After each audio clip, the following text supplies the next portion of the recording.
The pen barely made it across the last line before my hand started shaking. Not from nerves. From something closer to disbelief. The notary slid the folder to the side, clicked her pen shut, and looked up at me over her reading glasses with the kind of smile that knows exactly what it means to a person. "Congratulations," she said. "It's yours." I sat there for a second longer than I needed to. The conference room smelled like printer ink and stale air conditioning. The fluorescent lights buzzed just faintly above us, and nothing about that moment looked the way I always imagined it would. No champagne, no crowd, no one waiting outside to hug me when I walked through the door. Just me, a notary, a real estate agent who was already checking her phone, and a folder of documents that said I owned something. Mine. The condo was mine. I drove home not to my old apartment, but to the new address, the one I'd been typing into my GPS for 3 weeks like a secret I wasn't ready to say out loud, and I sat in the parking lot for a full 10 minutes before going inside. I just looked at the building. 4 stories, red brick, window boxes that the previous owner had left planted with something that was probably supposed to be lavender but looked more like dried sticks. I didn't care. I loved it already. I should explain why no one was there. Why my brother didn't know. Why I hadn't told my mother, or my sister-in-law, or anyone in that side of the family that had watched me grind for 6 years across 15 different cities doing travel PT contracts, living out of furnished apartments and extended stay hotels, eating microwave meals and skipping every concert and trip and dinner out that my friends invited me to. My brother had made it very clear, the last time I hinted at saving for a place, that I was being selfish. That was 18 months before the closing. We were at my mother's house for Thanksgiving, the table still covered in dishes, and I made the mistake of mentioning that I was getting close to having enough for a down payment. I wasn't asking for anything. I wasn't even really announcing it. It came out almost by accident, the way things do when you've been holding them in too long and your guard drops over a second glass of wine. My brother set his fork down. His wife looked at him the way she always does when she's waiting for him to say something she already agrees with. "A condo," he repeated. Not a question. Just the word, hanging there. "Yeah," I said. "I've been saving since." "Do you know how much our mortgage went up this year?" He didn't wait for an answer. "Do you know what daycare costs? What groceries cost? You're out there with no kids, no real overhead, traveling around getting paid relocation bonuses on top of your salary, and you're going to drop all that into some condo for yourself?" I felt heat crawl up the back of my neck, but I kept my voice even. "I've been living out of hotels for 6 years. I just want somewhere that's actually mine. We have a family," he said. Like that explained everything. Like my name not being on a birth certificate somewhere meant I didn't count. My mother stayed quiet. His wife refilled her wine. Nobody at that table said a single word in my direction. They just waited to see if I'd cave or argue, and I did neither. I picked up my fork, put a piece of sweet potato in my mouth, and decided that night that when I finally bought the place, he would be the absolute last to know. So I didn't tell him. I didn't post anything.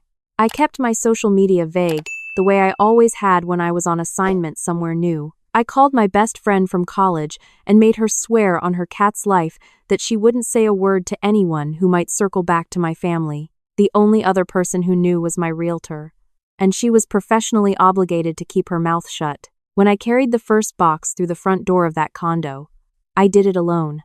Boxes of books I'd been storing at a facility for 4 years because I never had a permanent place to put them. A coffee maker I bought the day after closing because I wanted to make the first cup there myself. A blanket my grandmother made me when I was 12 that had lived in a suitcase the entire time I'd been traveling.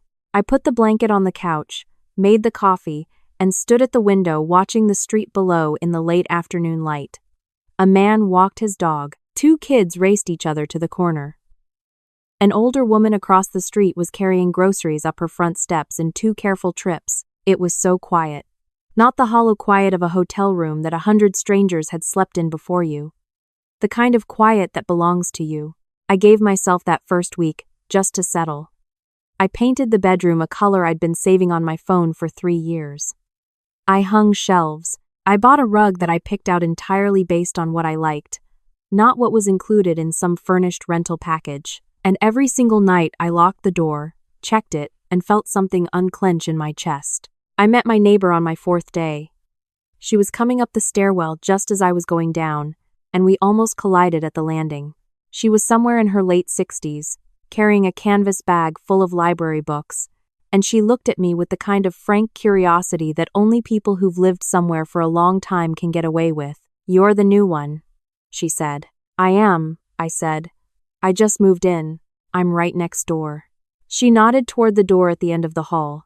"I hear everything through that wall. So if you have parties, I'll know." I laughed. "I don't have parties." She seemed to file that away with approval.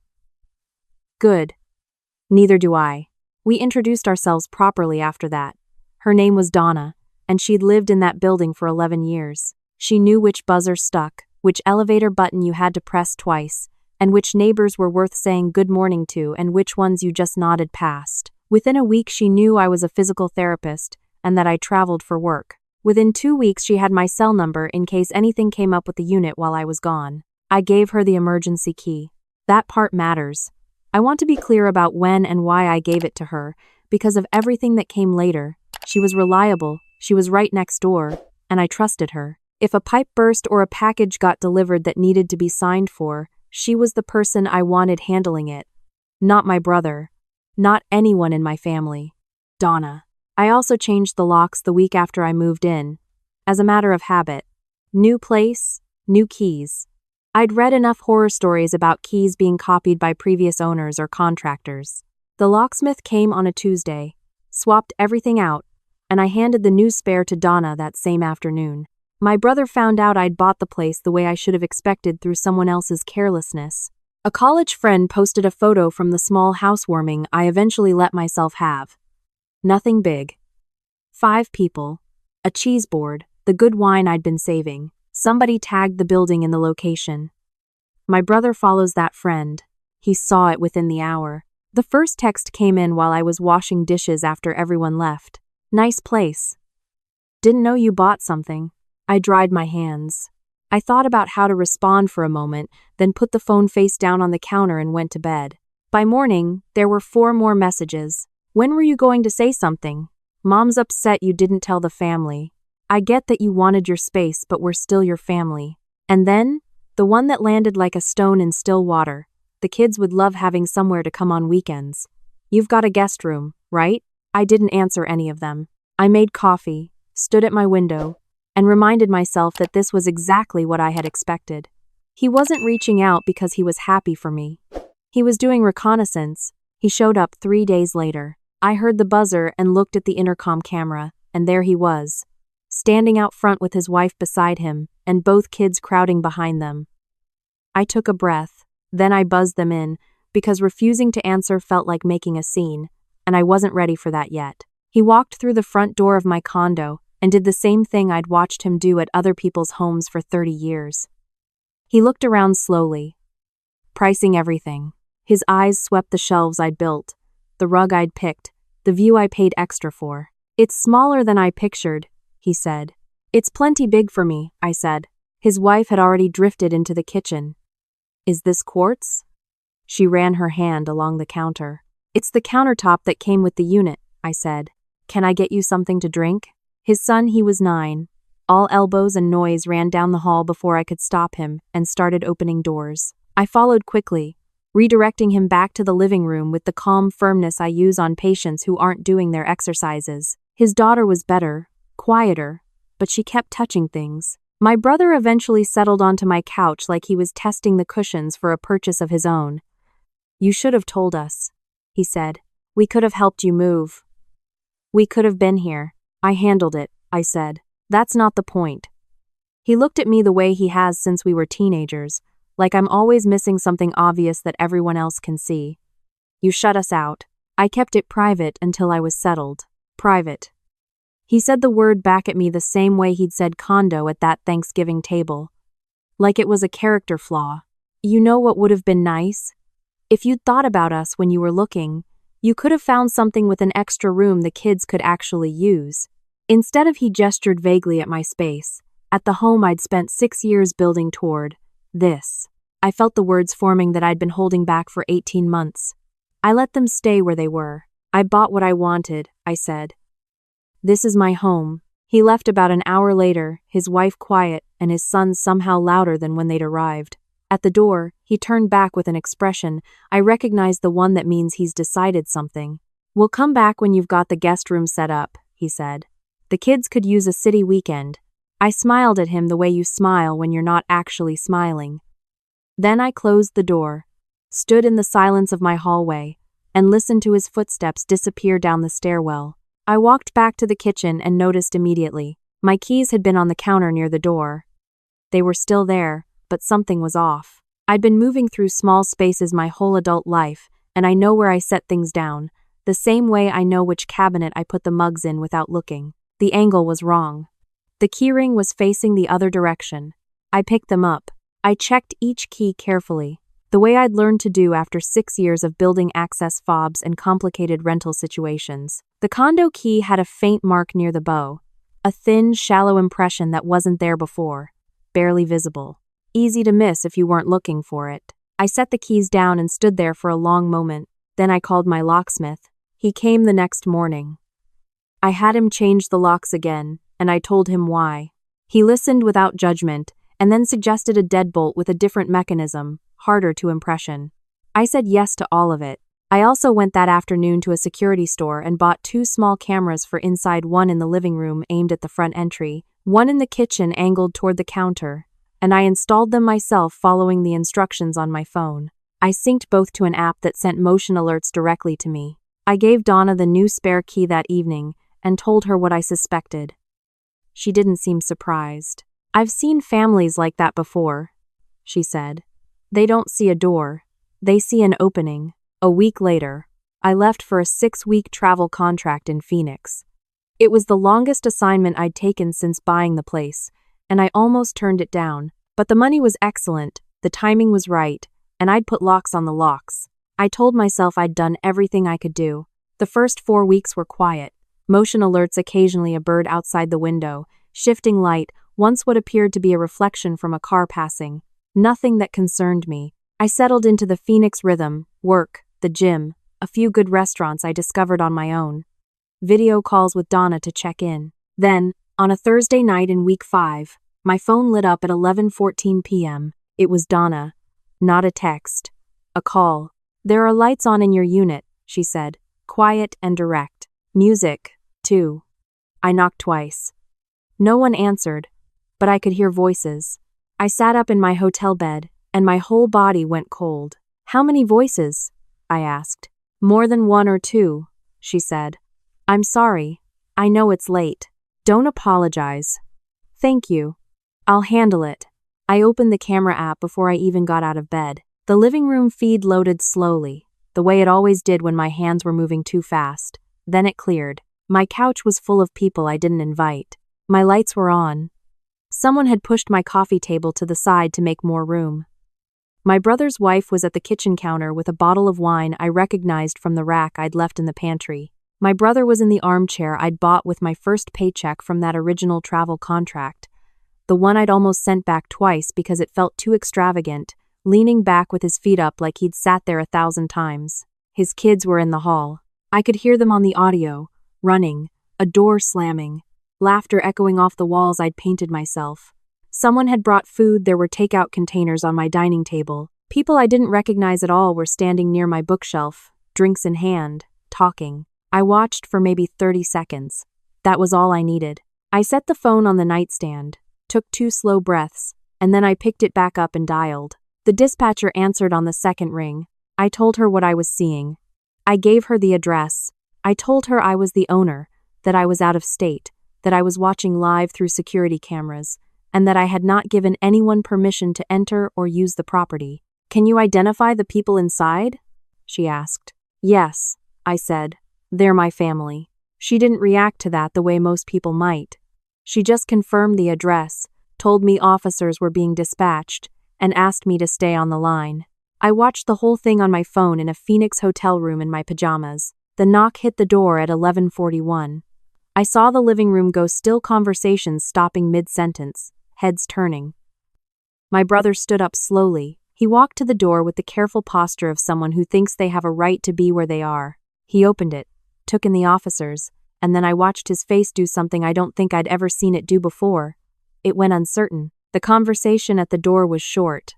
One of the officers stepped inside.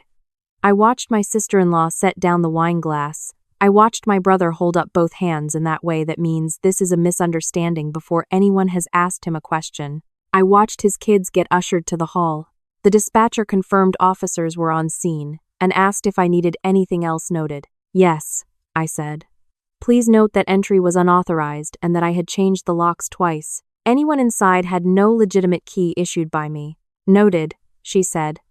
We'll follow up with you for a formal statement. I hung up. I sat in the dark and I let myself feel it, not the satisfaction I thought I'd feel, but something heavier. The particular weight of being betrayed by someone who shares your last name. I flew back 2 days early. Not because I had to, but because I wasn't going to deal with the aftermath from a hotel phone. Donna was waiting for me in the hall when I got off the elevator with my bag. She didn't say anything. She just handed me a mug of tea she'd clearly just made and walked back to her door. Come find me if you need anything, she said. I went inside. The space felt violated in a way I hadn't quite been prepared for. Nothing was destroyed. They hadn't broken anything, but I could feel where they'd been. The cushions were in the wrong order. There was a faint ring on the coffee table from a glass set down without a coaster, and in my guest room, the duvet was pulled back and wrinkled from where one of the kids had clearly climbed into the bed.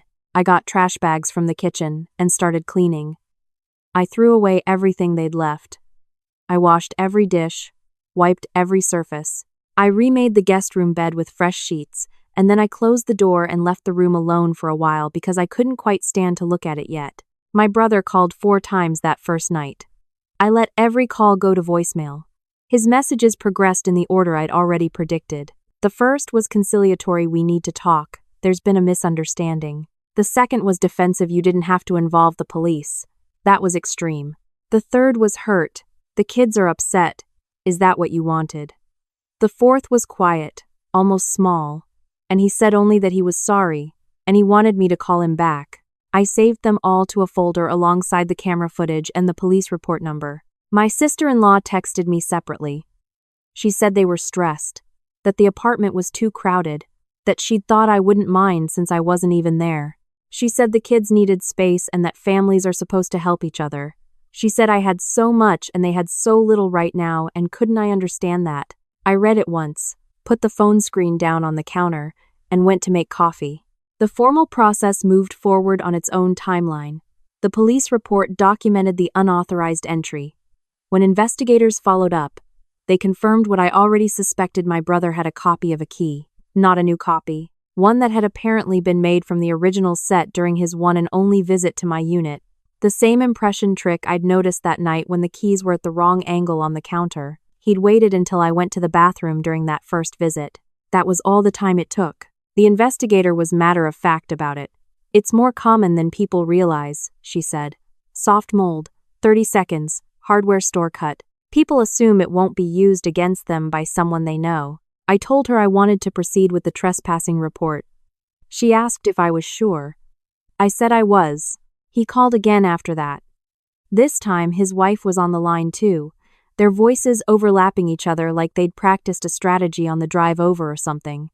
They said they hadn't meant any harm. They said they'd assumed it was fine. They said family doesn't call the police on family, that this made them look like criminals, that what was the judge going to think? What were the kids going to say when they were older about the aunt who? I changed those locks, I said, cutting through. Twice. You copied the key during a 30-minute visit when I hadn't asked you here, and didn't owe you anything. Then you used it to let yourself into my home with a group of people I don't know, while I was in another state working, and you drank my wine and fed your kids in my kitchen like it was yours. I paused. I know exactly what I'm doing. The line went quiet. My sister-in-law said, very softly, that she hoped I knew I was destroying the family over a condo. I'm not destroying anything, I said. You made choices. They have consequences. I hung up. My mother called the following week. She was calmer than I expected, which told me she'd had time to think about it, or someone had coached her. She said she understood I was upset, but that maybe there was a way to resolve this privately. She said my brother was under a lot of pressure. She said the kids were what mattered here. Mom, I said. I paid for that home for 6 years while I lived in hotel rooms and ate vending machine dinners on overnight shifts. I didn't ask anyone for anything. I asked for my home to be my home. That's it. She was quiet for a moment. Then she said, "You always were the independent one." I couldn't tell if it was a compliment or an accusation. And I decided it didn't matter. Word got around the way it always does in families in pieces, filtered through whoever was retelling it. Each version slightly reshaped by whoever had the most to gain or lose. One cousin called to say she'd heard I'd had my brother arrested. Another called to say she respected me for it. A family friend sent me a long text about forgiveness. I responded to none of them. At work, my colleagues mostly didn't know. The ones who did were nurses and therapists, and aides who dealt with family dynamics as a professional matter they understood. Probably better than most people, what it means when family becomes the threat instead of the support. One of the senior PTs on my team caught me looking tired one morning and asked if I was okay. I gave her the short version. She listened without interrupting. When I was done, she said, "You know what the families who take the hardest to work with have in common? They genuinely believe they're not doing anything wrong. They believe it completely." I thought about my brother at the door, hands up, composure slipping, still believing he hadn't done anything wrong. "Yeah," I said. "I know." The legal process wrapped up over several weeks. No dramatic courtroom moment, no explosive confrontation in a hallway. Just paperwork, follow-up calls, signatures. The record existed. The outcome was documented. My brother would carry it. The condo felt strange for a while after that. I'd walk through and notice the ghost of where they'd been: the chair, the counter, the guest room door, and I'd have to remind myself that it was my space again, that no one was coming in without my permission, that the keys on the hook by the door were mine and only mine, and the locks behind them had never touched a mold in a pocket. It got easier, the way things do when you stop waiting for the next disruption. Donna knocked one Saturday morning with a container of something that turned out to be homemade butterscotch cookies. We sat on my small balcony and drank coffee, while the street below went through its weekend rhythms: the farmers' market crowds, the dog walkers, the couple that always argued in front of the dry cleaner. "You holding up?" she asked. "Better," I said. "A little more every day." She nodded like that was the right answer. "I've watched a lot of people move in and out of this building," she said. "Most of them don't make it past 2 years. The ones who stay, they're the ones who figured out what they were protecting before someone else tried to take it." I looked out at the street and thought about 6 years of hotel key cards and temporary parking spots, and knowing exactly which drawer the silverware was in, but also knowing I'd be packing it all up in 8 weeks. I thought about Thanksgiving tables and the words selfish said by someone who'd never gone without anything they actually needed. I thought about sitting in the closing conference room with a pen that barely moved across the paper. I thought about the silence I'd built this place on. "I knew," I said. "I just had to prove I wouldn't give it up." Some people have been quiet since then. My brother and I haven't spoken. His wife stopped texting. My mother still calls on Sundays, and we talk about other things: her garden, her book club, a documentary she watched, and we don't talk about the condo, and we don't talk about him, and I think we've both accepted, quietly, that some distance in a family can be a kindness. I bought a second bookshelf for the living room and filled it with the rest of the books I'd had in storage. I finally got curtains for the guest room. I started using the dining table for actual meals instead of setting my laptop on it and eating standing up.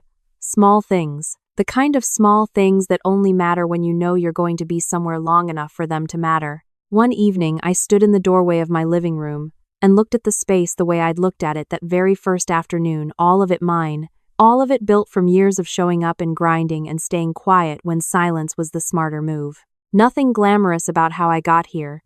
Nothing dramatic. Just discipline. The boring kind. The kind that most people give up on somewhere in year 3 when it still hasn't paid off yet. I thought about my brother saying I had so much. And maybe to him, looking in from the outside, it looked that way. A condo with a view, good curtains, a rug that didn't come with the furniture package. What he couldn't see, what he never bothered to look for, was the shape of what I'd given up to get here. The friends' weddings I streamed on my phone from a hotel room. The holidays I worked because the holiday differential paid better. The birthday dinners I missed and the seasons I watched change through windows that weren't mine. He didn't see any of that. He just saw the door and assumed there was a key in it for him. There wasn't. There never was. And the difference between the person who sat at that Thanksgiving table pushing food around her plate and the person who stood in this doorway was simply this. I finally stopped waiting for permission to own what I'd earned. The locks clicked every night, clean and solid. The cameras blinked their quiet lights. The keys on the hook were mine. And the silence, the real kind, the kind that belongs only to you, settled back into every room like it had always been there, like it had been waiting for me to come home. I wasn't cold. I wasn't heartless. I was just done being the door that everyone knocked on whenever they needed something, and nobody thought to ask whether there was anything behind it worth protecting. There was. There is. There will be. This is my home. I built it in silence, and I'll keep it the same way on my terms, on my timeline, and not a single square foot of it owed to anyone who never once asked what it cost me to get here.